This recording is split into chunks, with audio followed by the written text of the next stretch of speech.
Oui. Tu entends la sonnette? Oui, très bien, très bien, très bien. Bon, bah, quand je voudrais parler, je fais la sonnette. Vas-y. Mais tu connais l'histoire de Degas lors de l'invention De quoi? Je vous entends plus. Degas, le Oui, peintre. oui, bien sûr. Bah, oui, d'accord. Eh bien, Manet, qui était très riche, Degas aussi, et non, Monet. Et Monet lui a dit, écoutez, Eugène, je crois qu'il s'appelait, Jeanne de Gars, oui. euh, euh, pourquoi pourquoi vous ne vous faites pas installer le téléphone? C'était Hmm. 1905 ou je sais pas quoi. Et Degas a dit, ah bon, qu'est-ce que c'est? Et, et Monet lui a expliqué. Et Degas a dit, ah bon, on vous sonne et vous y allez. Voilà. La tête qu'on se fait en ce moment. C'est le genre de situation pour laquelle, malheureusement, on est tous affrontés. Ben Oui, voilà, voilà. le Frénois nous a sonné et on y va. On y va.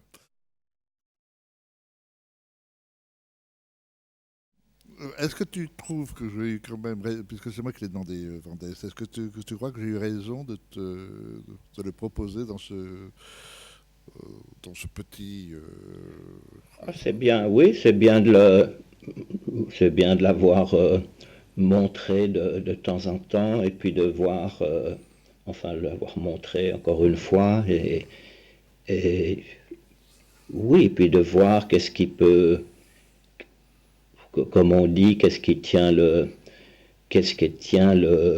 coup, si tu veux. Nous qui étions très, très amoureux des films, euh, des films d'octobre 17 et même des films avant octobre 17, des films de Protozanov par exemple, euh, qui n'avaient aucun rapport avec Eisenstein et que la défaite d'Eisenstein ou de Vertov, malgré qui ont essayé de sortir de cette défaite par des espèces de faits d'armes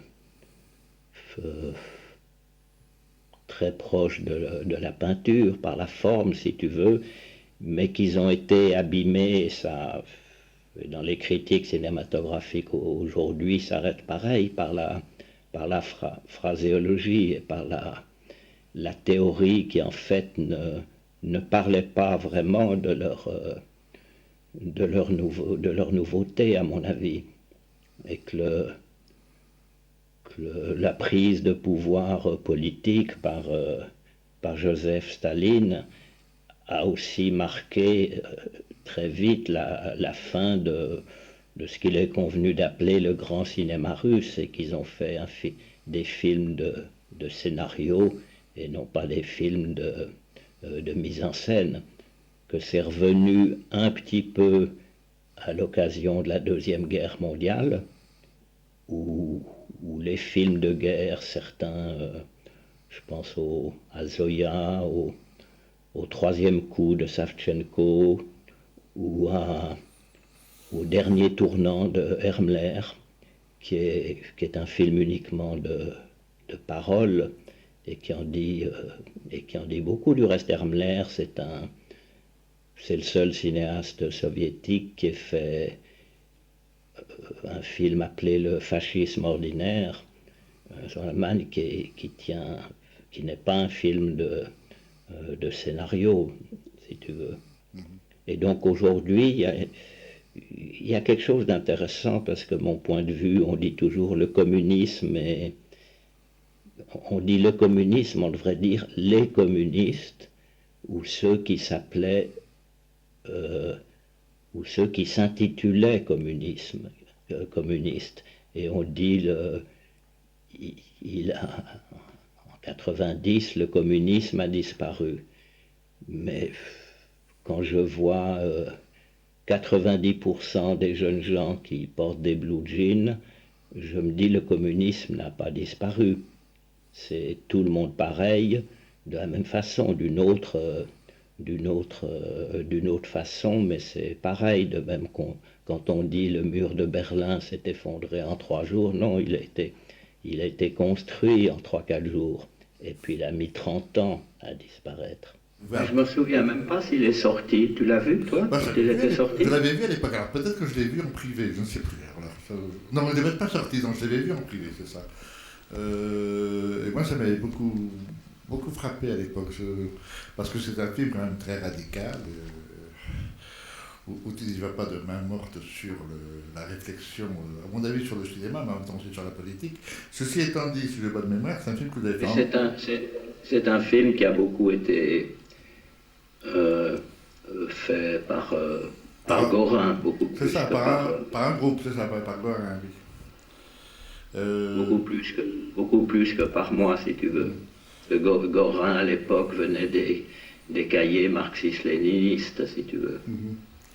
Ben, oui, mais en même temps, on a l'impression qu'il y a une sorte de mimétisme je ne dis pas qu'il imite, mais enfin il essaye quand même de faire quelque chose qui est dans son esprit. Et moi surtout, ce qui me frappe, c'est la façon dont, à partir de ce cinéma-là, tu commences à donner de plus en plus priorité au son par rapport à l'image, étant donné que l'image, bon, bien sûr, c'est important, mais elle n'est plus justificatrice du cinéma lui-même. Alors, est-ce que tu as toujours cette impression, ou même si c'est pas tout à fait toi, mais enfin, plus d'importance, puisque de toute façon, les autres films que tu as faits, de plus en plus, vont travailler l'image et réfléchir sur l'image et sa fonction et son utilisation.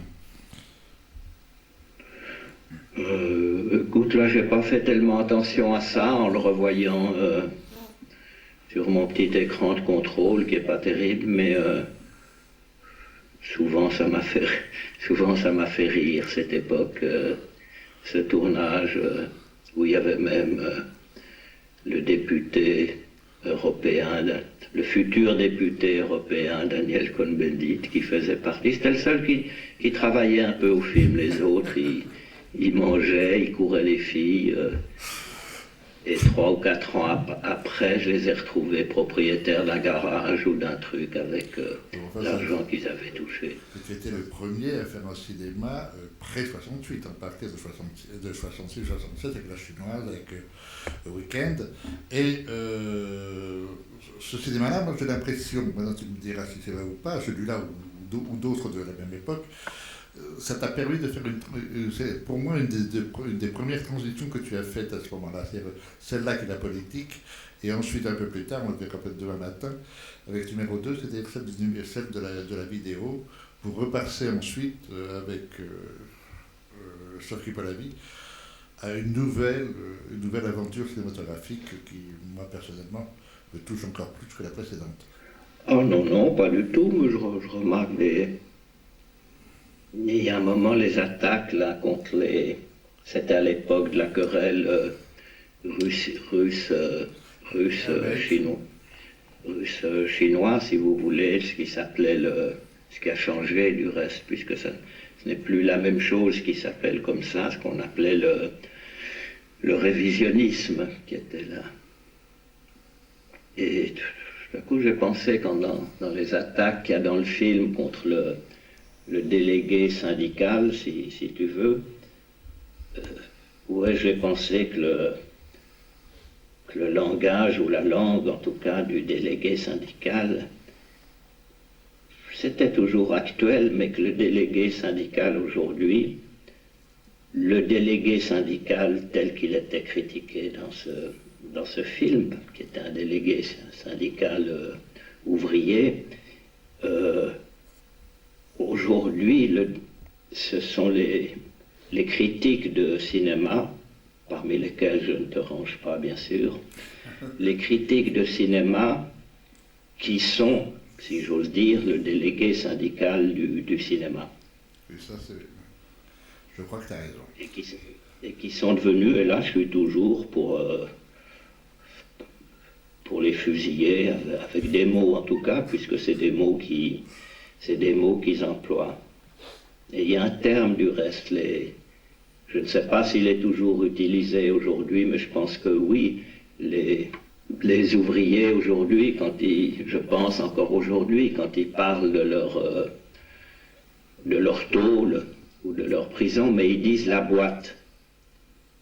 Ils disent rarement l'entreprise ou comme ça, ils disent la boîte. Je travaille dans telle boîte. Tu entends là? Oui, très bien, très bien. Et, et ce qu'on dit après chaque plan dans un film, très content, c'est ça y est, c'est dans la boîte. Oui, c'est vrai.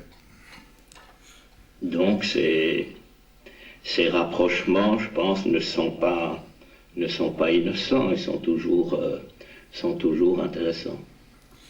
Bah, ça, c'est le problème du langage qui est à la fois extrêmement mouvant et extrêmement précis. Et c'est vrai que, par exemple, là, reprendre cette expression. Bon, je m'étais permis ce matin de faire remarquer justement que ce qui est intéressant chez toi, c'est que tu aimes filmer littéralement les expressions, les verbes, enfin le mot ou le langage. Oui, mais la langue est imagée, là. Oui, c'est On le ça, sait c'est ça. bien, si on aime la poésie, c'est qu'elle est imagée. Mais pour en venir à cette période-là, vous aviez choisi le nom ou le groupe Dziga Vertov. Pourquoi vous avez plutôt choisi Dziga Vertov que par exemple la Schenstein, par exemple? Quelles étaient les raisons esthétiques et politiques d'ailleurs? Il faudrait demander à Gorin. Parce que toi, t'es pas intervenu là.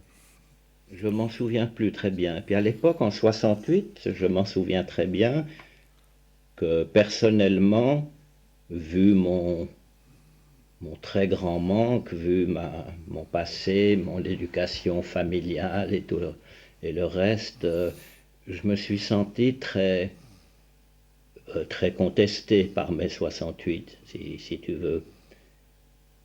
Et ensuite, c'est resté aujourd'hui, la pierre de touche, c'était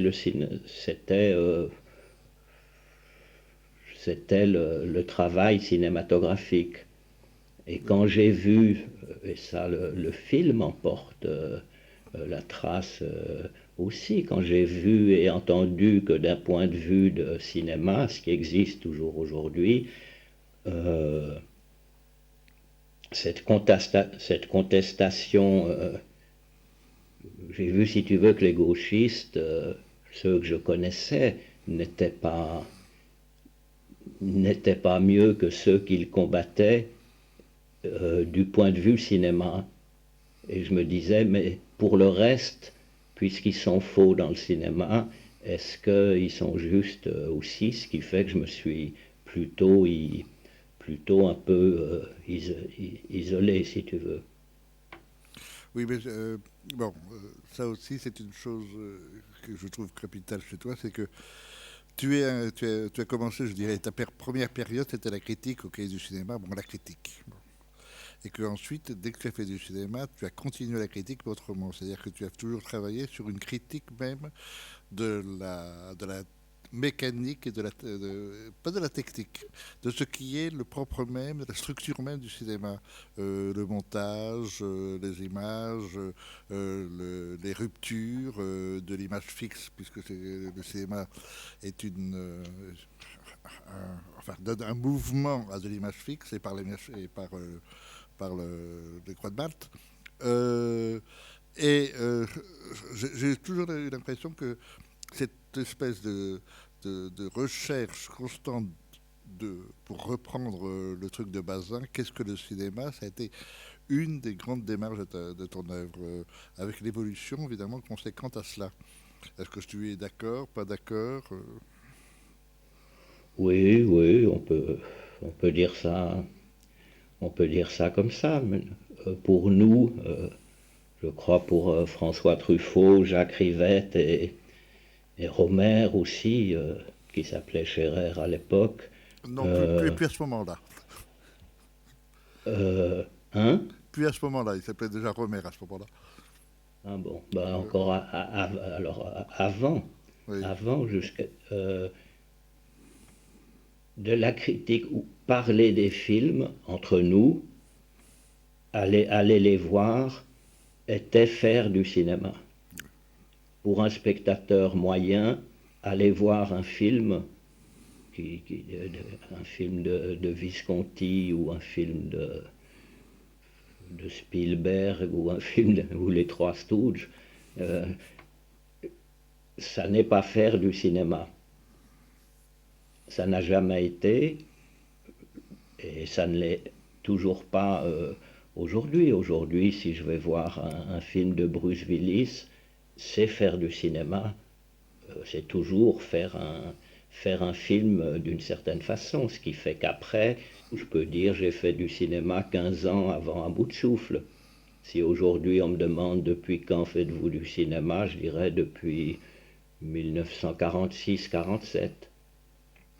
Je me souviens très bien que quand j'allais voir les films au cinéma qui s'appelait L'Arlequin, qui était à côté de l'endroit qui s'appelle L'Arlequin aujourd'hui, qui a eu beaucoup de noms, je ne m'en souviens pas du nom, et que j'allais voir des films avec une actrice que j'aimais beaucoup et dont le nom, des films de Kayat par exemple, avec, j'ai oublié cette actrice, elle est morte il n'y a pas longtemps. Ce n'était pas faire du cinéma. Et puis c'est venu du reste pour moi par la lecture de la revue du cinéma chez Gallimard à l'époque, Exact. quand je ne connaissais pas encore les garçons qui allaient être mes compagnons au cahier du cinéma. Renée Saint-Cyr, l'actrice. Ah oui. Mais Quand j'allais voir un film Pierre et Jean, je me souviens, Pierre et Jean de Kayat, j'y allais comme le spectateur du samedi soir ou de la semaine. Et puis après quand j'allais voir Seuls les anges ont des ailes plus tard, c'était faire du cinéma. Il y a eu un moment que je ne connais pas bien dans ma vie où c'est historiquement, mais c'est lié à mon histoire familiale aussi ou personnelle. Il y a un moment où je suis passé d'un bord à l'autre, si tu veux. ben, je crois qu'on a tous fait ça. Hein. Ça a été entre 18 et 20 ans à peu près. D'un seul coup, le cinéma qu'on avait aimé, d'un seul coup, on le rejette pour un nouveau cinéma qui est le cinéma américain. C'est bien ça. C'est bien ce qui s'est passé. Ben, Euh, c'est venu pour moi de la revue du cinéma et puis ensuite de un peu d'autres choses. Je me souviens, j'ai connu Bazin Travail et Culture, qui était une organisation culturelle communiste. Et puis après, c'est surtout la cinémathèque de l'avenue de Messine, si tu veux, bien sûr. où, où on est entré dans un monde simplement dont personne ne nous avait parlé. C'est plutôt aujourd'hui que je vais souvent voir des mauvais films, du reste il n'y a quasiment que ça. Euh, et, et que je vais les voir pour toujours voir un peu de cinéma et, et qu'est-ce qu'est devenu la famille, bien que je n'en fasse plus partie. À l'époque, non, on était, je crois, Ah non, ça c'est vrai, ça c'est vrai.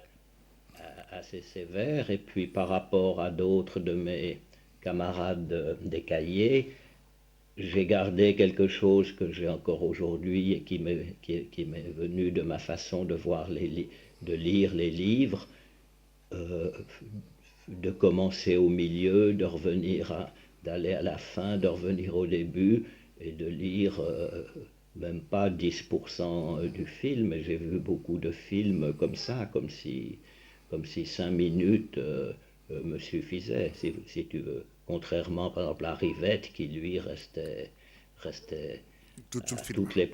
à toutes les projections depuis 2 heures à minuit, à toutes les séances. Et il continue. Et il Et il continue. continue, oui. Euh, et dans ce domaine, quelles sont, puisque tu as eu donc une relation, façon de parler, avec Fritz Lang, au départ tu voulais prendre Aldrich pour le mépris. Et justement, moi ça m'a toujours étonné. Bon, Non, Aldrich, non, au début, je voulais, mais je n'ai jamais réussi avec les Américains, malgré qu'on en ait soutenu beaucoup, surtout des deuxièmes couteaux, si on peut dire. Non, non, je voulais Richard Burton et Kim Novak. ah carrément. Et puis après, je ne sais pas ce que c'est devenu, et ça a continué comme ça. Et ensuite, pourquoi tu as préféré Fritz Lang? Ben, parce que dans le roman de Moravia, euh, le personnage du cinéaste, la référence de Moravia, c'était Pabst. Ah Et oui. que je trouvais que Pabst était un cinéaste, disons, de deuxième catégorie. Ce que j'aime beaucoup dans Le Mépris pour elle de Camille, c'est que tu as demandé à Bardot non pas d'interpréter Camille, mais de demander à Camille d'être Bardot. Oui, tout à fait. Hein, je pense Mais que... c'est elle qui a demandé à faire le film, c'est pas moi. Ah, ça Et c'est le autre film, chose. et le film s'est fait une fois que Bardot a demandé ça et Carlo Ponti a dit d'accord, puisque c'était Bardot qui à l'époque était une super vedette mondialement connue. Et qui d'ailleurs, tu lui as servi, à mon humble avis, son plus beau rôle. Mais enfin, ça c'est autre chose. Je ne suis pas sûr qu'elle le reconnaisse elle-même. Mais enfin bon, ça n'a aucune importance. Je ne sais pas, mais elle était ça s'est très très bien passé. Ça s'est toujours bien passé parce qu'ils sentent que je les respecte Oui, et qu'on les demande. Et Bardot était reconnaissante aussi à la Nouvelle Vague et à Truffaut de l'avoir défendu contre tous les critiques, tous les délégués syndicaux de la critique cinématographique à l'époque, qu'il a défendu contre les articles de Jean-Jacques Gaultier, de Robert Chazal, qui disaient qu'elle parlait faux, qu'elle était nulle et comme ça. Et François a écrit un article qui la célébrait. Elle a toujours été très reconnaissante de ça. Une question encore justement, sur la direction des comédiens. Bon, tu as des comédiens, tu en as pris peut-être les plus célèbres de France, en tout cas les plus connus. Et j'ai toujours pensé que la différence avec beaucoup d'autres metteurs en scène, c'est que toi, tu leur demandes pas d'interpréter un personnage, mais tu fais en sorte que les personnages ressemblent le plus possible à l'acteur, de telle façon qu'il n'y a pas il n'y a pas d'erreur dans le jeu, quoi. Ça devient très, très, très direct et très juste. Oui, je dirais que c'est plutôt on demande à la personne d'être elle-même, mais C'est ça. dans une situation qui n'est pas la sienne, mais qu'il accepte et qu'il apporte sa vérité à la vérité du film, qui a besoin de cette vérité-là et et que sur lui, on pourrait dire d'une manière un peu simpliste que si on filme Janson ou Fritz Lang, c'est un documentaire, et que si on met Fritz Lang avec Brigitte Bardot, Brigitte, encore que, aucune différence entre documentaire et fiction, tout en marquant chacun sa spécificité, si tu veux. Oui. Pour continuer sur cette lancée, je voudrais développer un peu avec. Allez, bon, d'accord. Alors, je continue plus sur la lancée. Non, non, je m'excuse, je t'interromps, Vas-y, vas-y. mais je dirais aujourd'hui, par rapport à documentaire et fiction, que l'aspect documentaire, par exemple dans Détective, par rapport à Johnny Hallyday, ou dans Nouvelle Vague, tu m'entends là? Ou de Alain Delon par rapport à Nouvelle Vague, oui. On pourrait dire il y a la même différence entre l'être de la personne réelle, qui est dans une situation de fiction, de personnage, mais qui apporte son être, même au sens du mot être que donne Heidegger, si tu veux, alors que l'acteur ou les acteurs, c'est l'avoir. Absolument. Et que le drame des acteurs aujourd'hui, c'est qu'ils ont un avoir extraordinaire qui est l'ego. Les bons metteurs en scène, Moulet, Biette, Anne-Marie, ont beaucoup de mal à imaginer ou à pouvoir même penser que c'est possible de faire un film avec les acteurs d'aujourd'hui, car il n'y a que de l'avoir et aucun être. En tout cas, c'était très, très, très sensible avec Delon dans Nouvelle Vague. Cette façon que tu as eue de dédoubler Delon dans deux aspects de son être, entre le Delon qui fait pitié et le Delon qui fait envie, est tout à fait passionnant dans le film. Enfin, en plus, le film est fait là-dessus. C'est cette espèce de dualité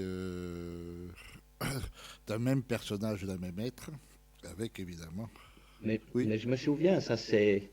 Bon, Delon est un mafioso honnête d'une certaine manière, puisque la poignée de main n'est pas celle d'un Depardieu ou d'un X ou comme ça, donc il respecte la poignée de main du contrat au début. Mais comme il y avait deux personnages, j'avais convenu avec lui, lui disant, la première partie,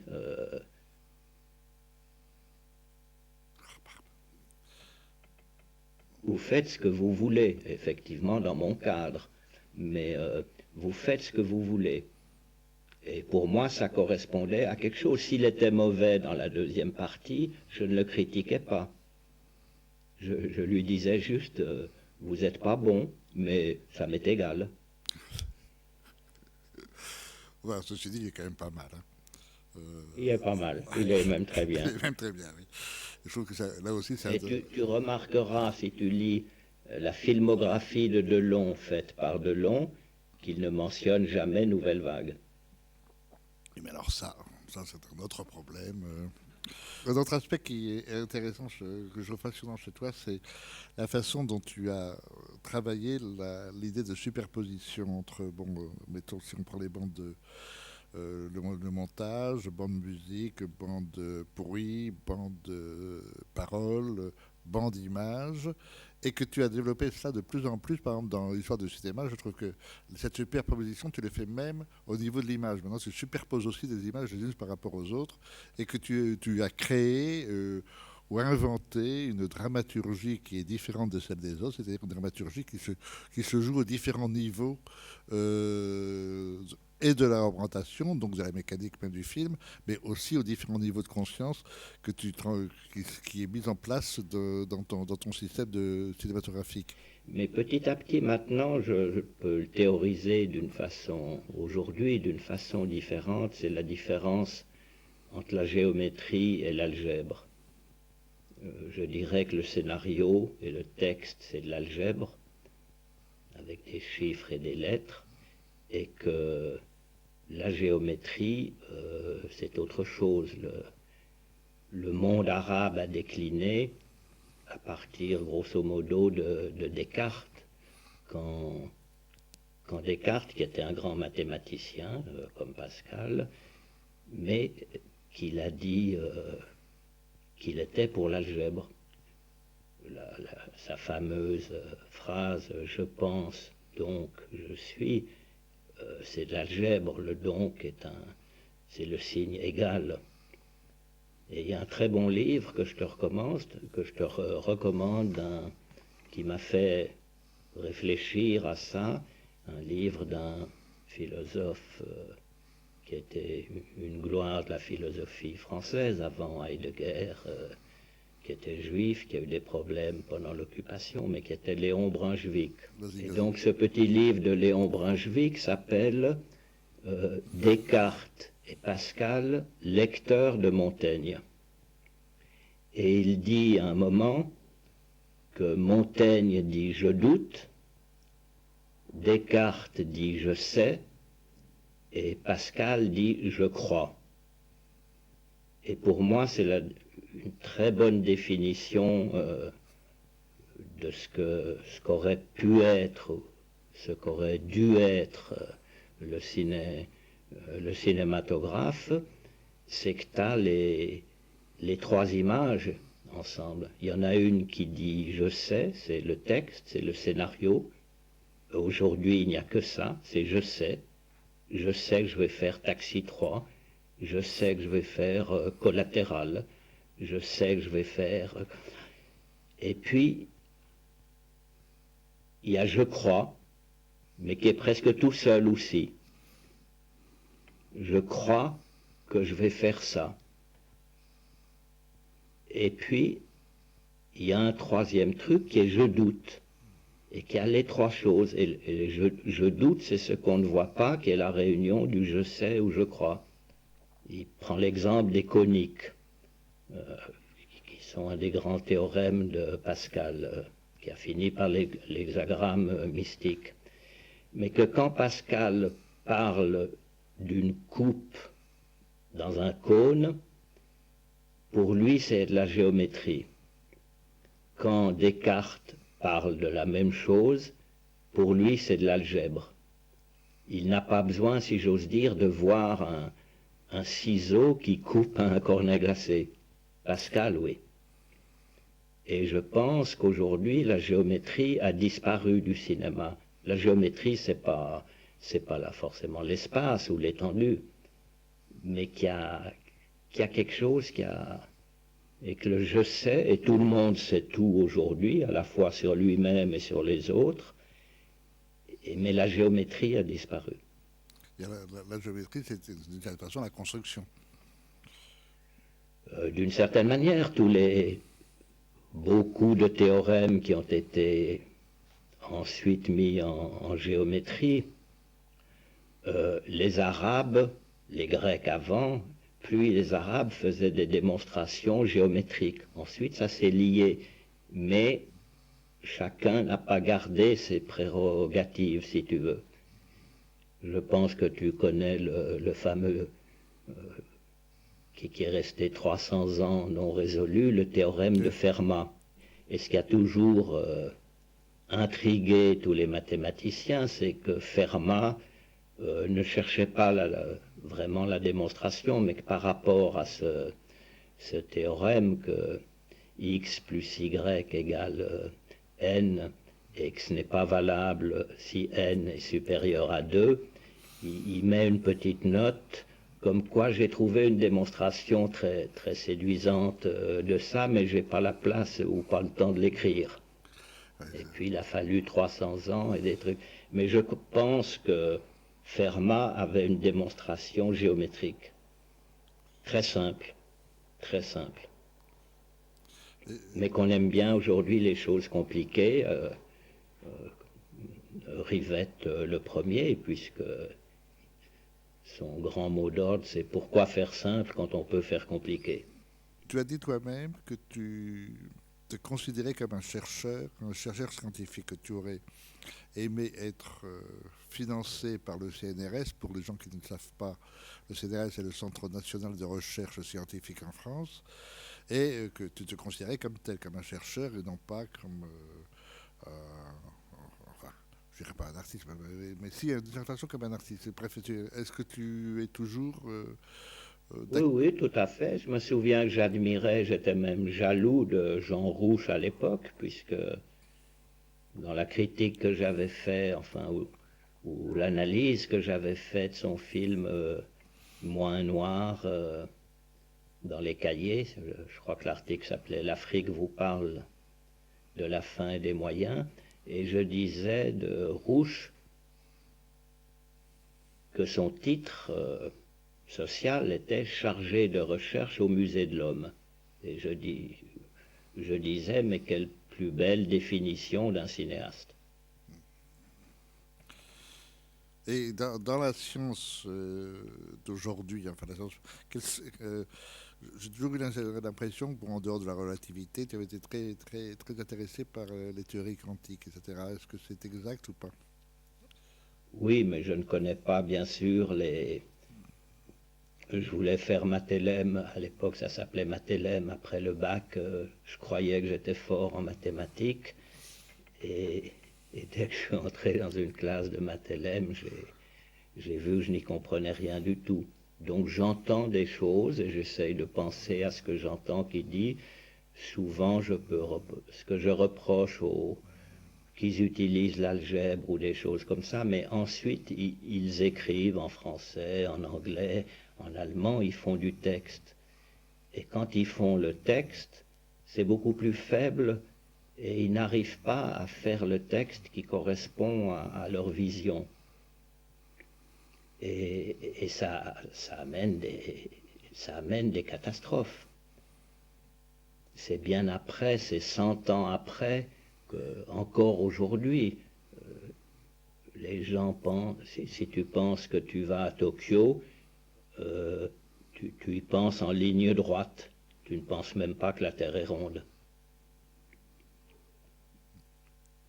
C'est vrai. Donc tu n'as pas, tu n'as pas cette pensée-là, et donc tu fausses quelque chose. Alors quand c'est dans la vie quotidienne ou dans la vie des peuples, cette fausseté, oui, elle devient terrible.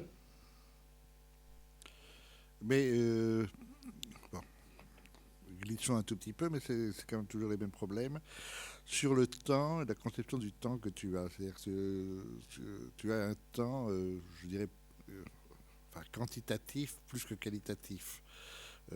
Pour toi, un instant, un plan est un plan, un instant est un instant, une seconde est une seconde. Et donc, il y a une sorte d'égalisation qui se fait et qui donne la particularité de ton écriture, de ton style et de ton cinéma. Alors là encore, tu peux très bien me dire non, c'est pas vrai. Enfin, Non, je ne sais pas, mais c'est forcément. Récemment, j'ai lu un livre d'un nommé Zagdansky qui critique très fortement le cinéma, ce qui est venu avec elle, moi en particulier, et comme ça, mais il dit quelque chose, c'est que j'ai dit toujours dans tous les films, c'est que le cinéma, enfin, ou le cinématographe, ou l'industrie cinématographique et télévisée, médiatique aujourd'hui, est une industrie de la mort. Et ce Zagdansky, bon, plaide pour la vie contre la mort. Ça me semble un peu rapidement dit, si tu veux, et en tout cas, ne pas passer par le je doute et je crois. Passer uniquement par le je sais, par le verbe, etc. Et, et il oppose l'étendue au temps. Il dit le cinéma est un... Ça m'a fait penser au premier article de Scherer à l'époque, le cinéma art de l'espace. Et il dit l'étendue va contre le temps, est l'ennemi du temps. Ce qui fait que les gens n'ont plus le temps, au sens, au sens littéral du terme. Nous n'avons plus le temps avec nous. Par contre, nous avons l'étendue. Nous allons en vacances en Chine, nous allons comme ça. Mais nous n'avons plus le temps. Et il y a quelque chose de vrai et quelque chose qui, oui, qui questionne quelque chose du cinématographe, là. oui, mais en même temps, ça touche notre époque, ça touche à nos modes de vie profondément. Ça ne touche pas qu'au cinéma, ou alors le cinéma n'est qu'une partie de ce constat, enfin, de cette idée. Et en plus, une autre chose aussi qui m'a toujours frappé, bon, chez toi, mais t'es pas le seul d'ailleurs, c'est sur l'idée de plus en plus enfin, de l'instant contre la durée, et la durée étant donnée comme liée à la propriété, liée la durée, c'est posséder, c'est la possession, et que le temps en tant que tel, c'est-à-dire les secondes qui se succèdent, elles refusent totalement l'idée de propriété, l'idée de possession. Et que curieusement, l'argent, le temps c'est de l'argent, c'est peut-être ce qu'il y a de pire, parce qu'en effet, c'est plus de la possession, mais c'est quasiment de la destruction à l'intérieur même du système de l'argent. Je ne sais pas si, bon, si je me fais comprendre, mais J'aime beaucoup la peinture, si tu veux, disons jusqu'à Rothko et un peu après. Euh, mais il y a quelque chose entre l'étendue de la toile qui est modeste et, et le temps que montre une simple pomme de Cézanne. Et je me souviens que, disons, je fais beaucoup moins de théorie après. Au fur et à mesure que je montre quelque chose, j'en tire tout de suite une théorie, mais je ne demande pas mieux qu'elle soit contredite pour après ne pas rester dans des disputes sémantiques, politiques, philosophiques. Je me souviens que notre ami André Labarthe, dans Allemagne 9-0, le film commençait par une phrase de Thomas Mann, du reste, qui était « Peut-on raconter le temps en lui-même ?» Je pense que le cinéma le peut tout aussi que l'étendue, mais il a peut-être trop privilégié l'étendue. et que dans tous les films qu'on a aimés, ce qu'on appelait les petits films américains, les premiers films d'Aldrich, les premiers films de Fuller, les premiers films même de Kazan, les films de Bud Butticher, les films de Ulmer, du reste, Ulmer était plus sur le temps que l'étendue. Il y a un très beau film de lui qui est ignoré, qui s'appelle Détour. C'est très beau, oui. Et le mot détour dit bien la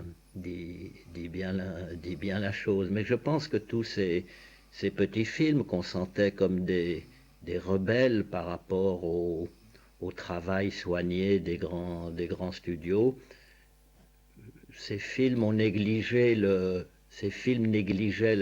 temps et qu'ils étaient pris par l'étendue. Et que du reste, l'Amérique est un grand pays, du reste, qui a l'étendue, mais je ne sais pas si les gens en Amérique, leur puissance, à mon avis, de l'Amérique aujourd'hui, ou de ce qu'il est convenu d'appeler l'Amérique, contre lesquels j'essaye de lutter contre cette nomination, mais sans aucun succès.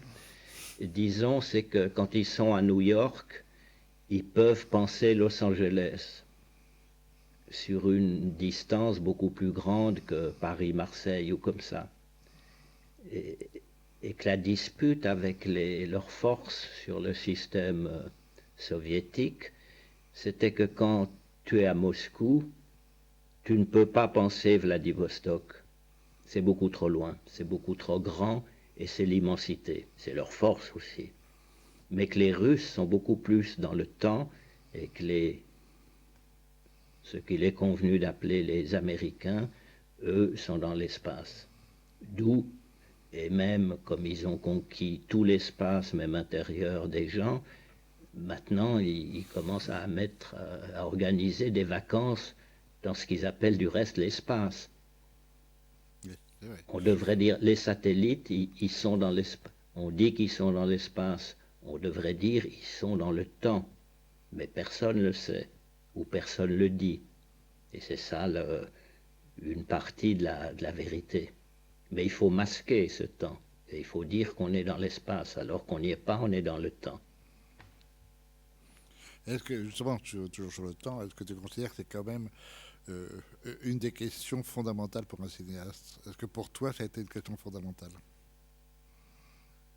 Oui, mais sans me le dire comme ça, je pense intuitivement. Mais que je suis parti de l'espace parce que c'était la règle, c'était le cliché habituel. Et je pense que quand je demandais intuitivement à des gens comme ça, plutôt que demander à un acteur de jouer un philosophe et puis peut-être lui demander de dire un texte de Brice Parrain, mais de prendre Brice Parrain lui-même, eh bien je pense qu'il y avait cette intuition, cette envie intuitive de d'apporter le temps de la personne, beaucoup plus le temps de Johnny Hallyday, le temps d'Alain Delon. Et ça, c'était un peu inconscient, puis c'est devenu très, très conscient, car prenons l'exemple de Johnny Hallyday ou d'Alain Delon, ou de Brigitte Bardot aussi, c'était qu'ils étaient à un moment de rupture dans leur carrière, qu'ils étaient au bas de la courbe de célébrité, si tu veux. Et donc qui m'apportaient ce changement dans leur temps personnel. Voilà. Bien, je sais pas, est-ce que toi tu as des choses aussi comme ça à dire, ou est-ce que tu aimerais que peut-être des spectateurs te posent des questions, ce qui serait peut-être pas aussi mal, enfin, c'est à toi de décider. Ah non, non, c'est à vous à décider. Moi, je suis sous contrat avec le Frénois. C'est lui. Non, C'est parce lui. que je pense que c'est quand même, bon, il y a ici beaucoup de jeunes gens qui sont de différents pays, je crois, je sais pas, ils ont au moins 30 ou 40 pays différents, donc c'est peut-être intéressant pour eux de te poser une ou deux Il y a questions. 40, il y a 40, il y a 40 pays, il y a 40 étudiants au Frénois. Je sais pas combien il y en a, Oui, ils sont 48. 48, voilà. Donc, et la plupart étrangers. Alors allez-y si vous avez des questions à poser, ou une question à poser à Godard. Bon, ça je crains qu'il va y avoir la panique. Ouais, moi je voudrais revenir au film en fait, à Vent d'Est, que j'avais jamais vu. Et j'ai trouvé qu'il y avait une évolution en fait par rapport à la chinoise, qui parle déjà des marxistes-léninistes, mais où il y a comme ça un regard un peu empathique et en même temps critique sur ce qu'ils disent, sur ce qu'ils défendent, sur leur manière d'être, leur manière de faire de la politique, etc. Et que j'ai pas du tout retrouvé dans Vent d'Est, que j'ai trouvé beaucoup plus, à la fois beaucoup plus violent et peut-être moins critique et moins empathique. Et justement, je voulais savoir, maintenant que vous êtes plus stalinien, ou en tout cas pas stalinien, quel regard vous avez par rapport à ce film qui est intégralement politique? Moi, je n'ai jamais été stalinien, ou sinon pour être content quand même qu'il ait permis à Eisenstein de terminer Ivan le Terrible. Mais c'était pour interdire le prêt de Bégine après, donc... Et que là, je trouve, mais c'est des enfants. La chinoise, c'est des enfants en vacances. Et là, c'est des enfants en vacances,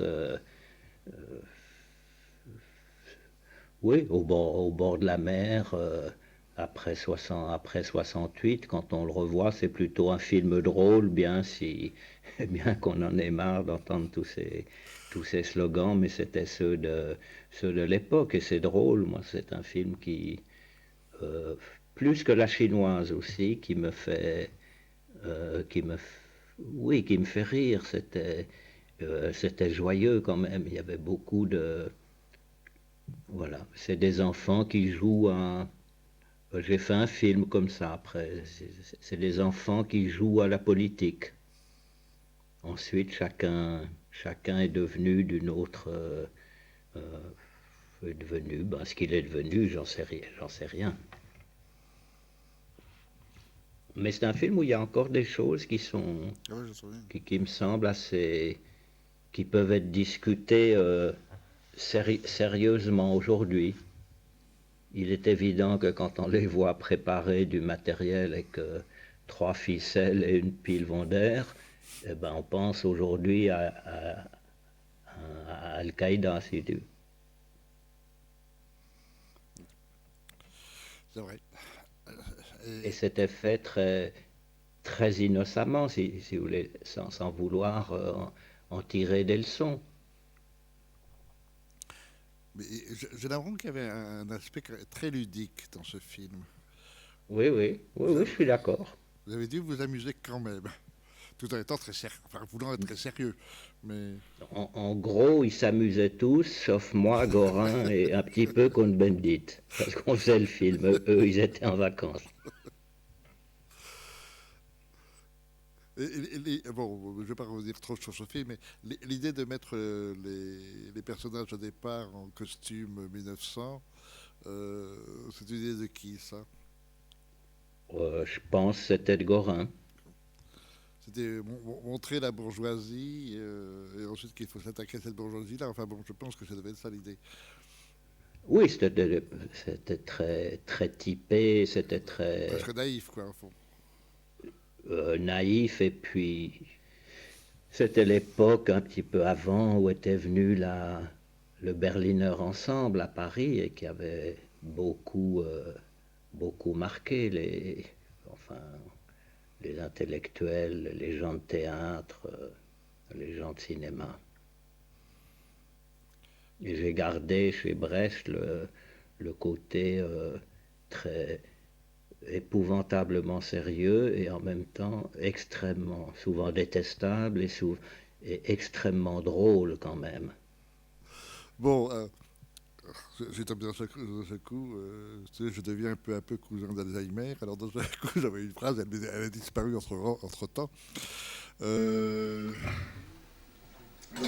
Mais je pense, si tu veux, tu viens de dire Alzheimer, bon, quand on vieillit, on croit qu'on est Alzheimer, mais pas du tout. C'est qu'on a plus de temps, un peu, si on est un peu honnête avec soi. ce qu'on n'est pas toujours. C'est simplement que ça met du temps. Le nom, là, tout à l'heure, de René Saint-Cyr, il ne vient pas tout de suite. Il y a 20 ans, il venait tout de suite. Là, il fait un détour. Comme le nom du film Ulmer, il fait un détour, et puis tout à coup, il revient. Des fois, ça prend 3 semaines, des fois, ça fait plus. Mais c'est simplement qu'on est plus dans le temps, dans son propre temps aussi, et qu'à des moments, on ne peut pas dire tout en même temps, si j'ose dire. En ce moment, je réfléchis aussi par rapport à... dans mon dernier film que vous verrez dans une semaine ou plus, je ne m'en souviens plus, on parle de chant et contre-chant à un moment, qui est quelque chose qui n'a, bien que ça soit une figure de style ultra connue des techniciens du cinéma, en fait, elle est très inconnue. Et que par rapport au mot temps, il y a aussi le phénomène du contre-temps, que toi et moi, à l'heure actuelle, je reprends l'exemple du mot de René Saint-Cyr, il y a un contre-temps tout à coup. Et ce contre-temps qui vient de ce qu'on parlait d'autre chose, ou qu'on était dans une autre pensée un peu fluide, le courant ne se renverse pas immédiatement comme dans les débats à la télévision, ou comme ça, où ils peuvent enchaîner les choses et il n'y a pas le temps du reste. Et donc là, par rapport à Alzheimer, je dirais le contre-champ du temps, mais c'est simplement, pour l'instant, un simple contre-temps. Et que si on peut filmer le temps, il faut filmer, enregistrer le temps, aussi le contre-temps. On peut dire qu'à la recherche du temps perdu, c'est une série de contre-temps. C'est vrai que le chant contre chant, c'était une figure très utilisée pour accentuer les conflits, puisque c'était deux personnes ou bien conflits affectifs quelquefois aimables, ou bien conflits très violents. Et le chant contre chant a longtemps servi comme figure pour porter le conflit.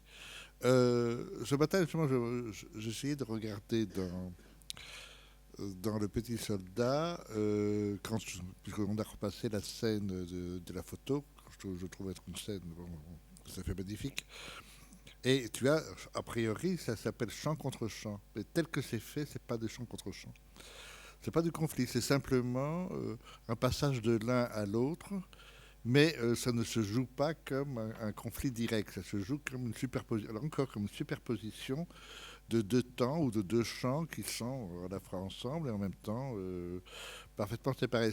Cette notion de chant contre chant, il me semble que tu l'as peu à peu effacée de ton écriture et même de ta pensée en fait. Là, je dirais exactement le contraire. Ah bah vas-y, au contraire, oui. C'est qu'elle est venue petit à petit, ou alors par rapport au chant, petit à petit, éliminée. C'était une des influences ou une des leçons de Roberto Rossellini sur moi, en tout cas, où il y a très peu de chant contre chant dans ses meilleurs films, dans Voyage en Italie alors qu'il y en a beaucoup plus, par exemple, dans Le Général de la Rovere, qui était un film qu'il a fait pour des raisons surtout financières, etc., et qui a eu du succès tout à coup, qui a relancé Rossellini dans le cinéma aux yeux de ses confrères et de l'industrie italienne du cinéma. Et donc, moi, si tu veux, je pense qu'intuitivement ou inconsciemment, petit à petit, dans mon inconscient cinématographique, j'ai éliminé le contre-champ classique, un gros plan de Depardieu, en face, et puis tout à coup un gros plan d'Adjani, ou même le cinéma américain ou Téchiné aujourd'hui tourne avec plusieurs caméras, et puis ensuite ils arrangent ça au montage. Mais le contre-champ qu'ils font, c'est la même chose que le chant. Il n'y a pas de différence. Le contre-champ, pour en revenir à Pascal et Descartes, le contre-champ de la géométrie, c'était l'algèbre. Mais ensuite, quand on fait de l'algèbre, ou quand on écrit un texte, il faut faire le contre-champ, et le contre-champ qui est la géométrie, on ne sait plus le faire. On ne sait plus le faire si on n'a que du chant, si tu veux, à tout bout de champ, si j'ose dire.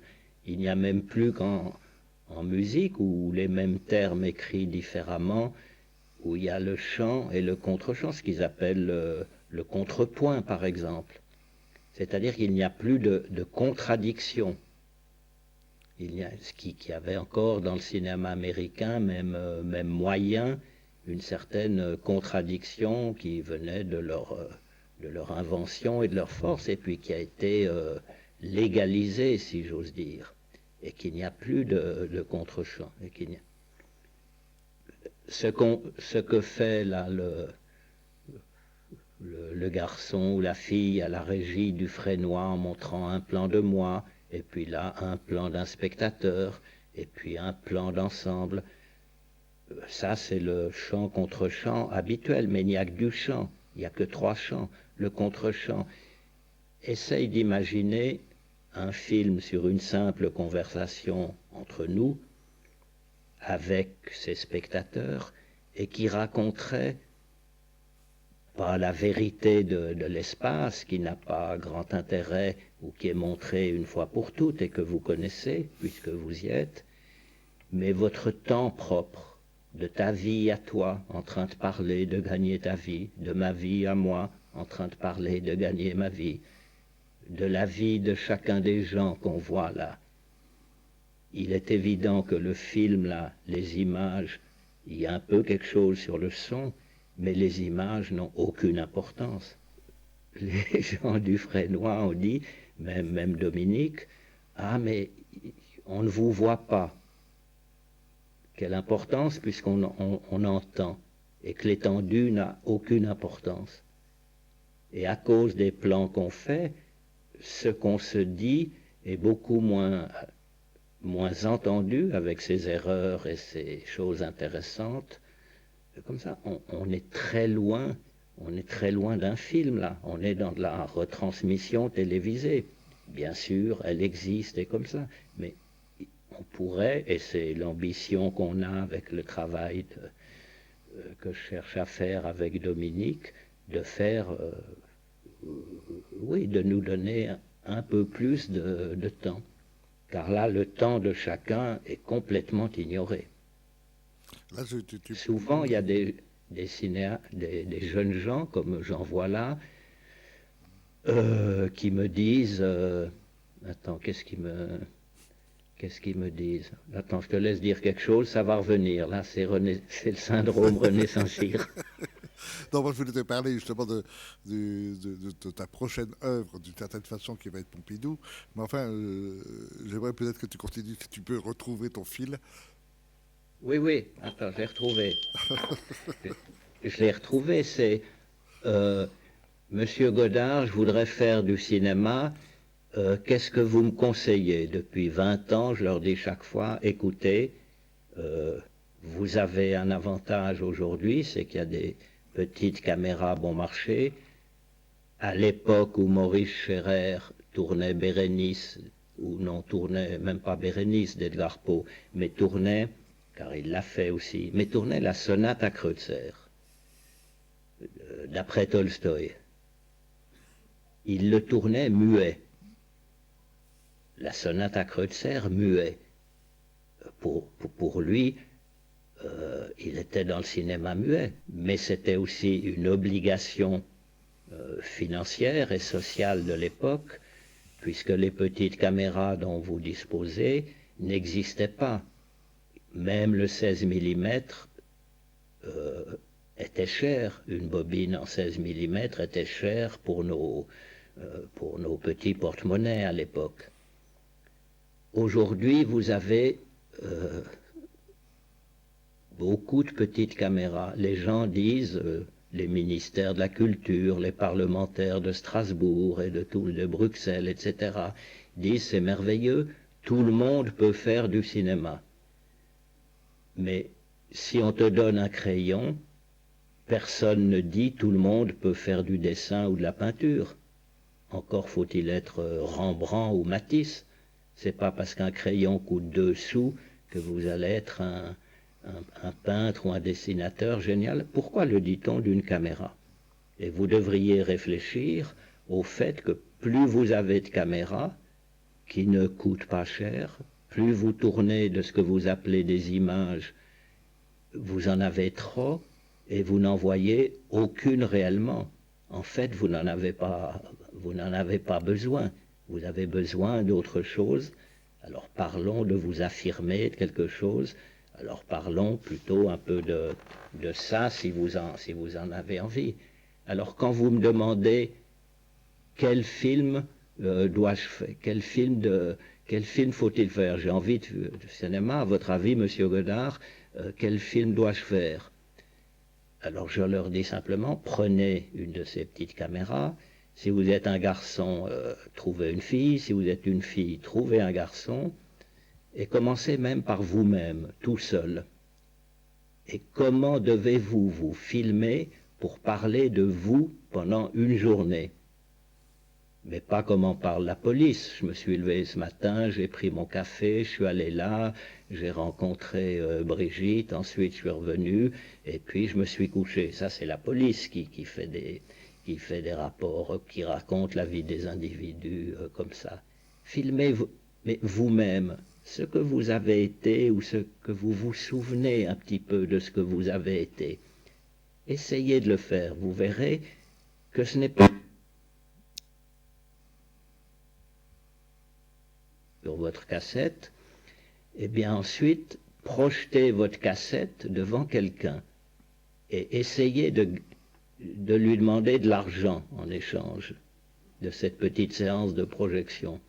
Et ensuite, essayez de voir si vous pouvez gagner votre vie avec une série de films comme ça. Après, vous découvrirez quel film vous pouvez peut-être faire. Est-ce que tu veux peut-être parler, à moi que tu as déjà parlé avec Dominique, de l'expo qui... moi, je ne sais pas comment tu vas faire, je ne sais pas quel est votre projet, mais pour moi, c'est à l'évidence quelque chose de nouveau dans ton œuvre. Il y a une nouvelle œuvre que tu es en train de mettre en route. Est-ce que pour toi, c'est un enjeu intéressant? Tu joues quelque chose avec cette expo?